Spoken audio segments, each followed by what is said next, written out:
안녕하세요, 제이입니다. 오늘은 강점 검사에 대해서 이야기를 해보려고 합니다.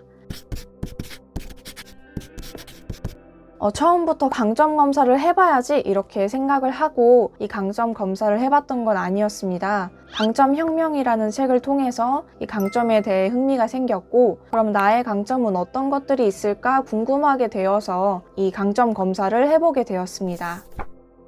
갤럽에서 만든 이 강점 검사를 하게 되면요, 이메일로 2가지 보고서가 날아옵니다. 먼저는 대표 특성 보고서이고, 두 번째로는 강점, 심층 이해 가이드입니다. 갤럽에서 말하는 강점은 총 34가지가 있습니다. 그래서 이 34가지 중에 가장 높은 5가지가 저의 대표 특성이라 할 수 있겠고, 이 대표 특성은 성공으로 이끄는 소질을 개발하는데 아주 중요한 요소라고 합니다. 그래서 이 특성을 개별적으로 조합해서 집중적으로 개발하여 또 자신의 소질을 파악하고 강점으로 개발하고 일관되고 완벽에 가까운 성과를 통해서 개인 및 경력에 대한 성공을 누릴 수 있다고 이야기하고 있습니다. 하나하나 다 말씀드리면 참 좋겠지만 그러기에는 이 내용이 너무나 많아서 대표 특성 보고서를 위주로 말씀드리고 거기에 심층이해 가이드의 내용을 좀 덧붙여서 저에게 와닿았던 내용들을 위주로 한번 말씀드려 보겠습니다. 그럼 바로 저의 강점 이야기 한번 시작해 볼까요?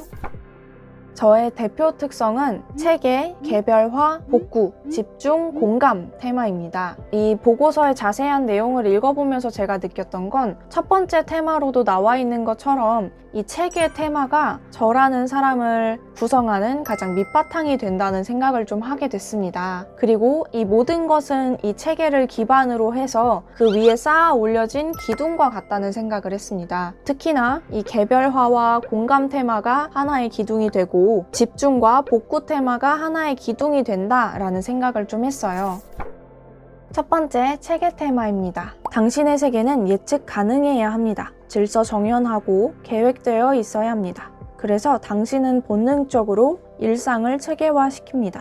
일과를 정하고 스케줄과 마감 날짜 같은 시간 계획에 주력합니다. 장기적인 과제 수행을 위해 구체적인 일련의 단기 계획을 세우고 부지런히 각 계획을 실행합니다. 당신은 반드시 깔끔하고 단정한 것은 아니지만 무슨 일이든 정확하게 하려고 합니다. 본질적으로 혼란스러운 삶 속에서 당신은 상황을 통제하고 있다는 느낌을 갖고 싶어 합니다. 예측 못한 상황이 발생하는 것을 싫어하고 실수를 잘 참지 못하며 정해진 일과를 따르고 꼼꼼히 따지는 성향으로 인해 다른 사람들을 구속하는 억압적인 사람으로 오해받을 필요는 없습니다. 이러한 성향은 인생의 수많은 유혹과 혼란 속에서도 계속 진보하고 생산성을 유지할 수 있게 해주는 당신만의 직관적인 비법이라고 볼 수도 있으니까요.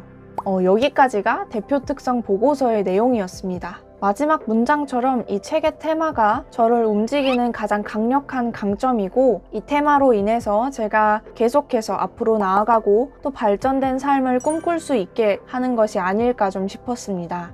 책의 테마의 강점, 심층 이해 가이드를 보면요, 체계 테마가 특히 강한 사람들은 정해진 일상의 순서나 체계를 좋아합니다. 이들이 만든 질서와 체계는 이들의 세계를 가장 잘 보여줍니다.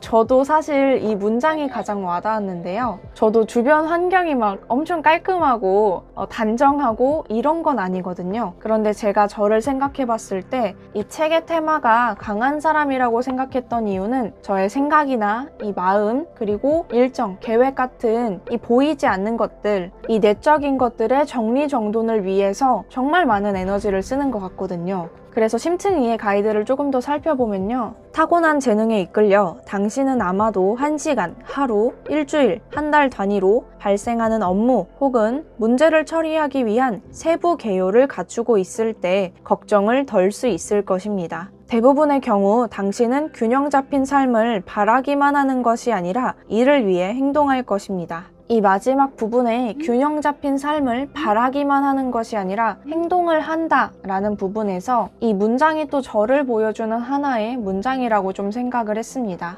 저도 계획하고서 그것을 이루기 위해서 부단히 노력을 하는 사람이고요. 정말 입버릇이 영상에서도 보면 좀 더 잘하기 위해서 노력해보겠다.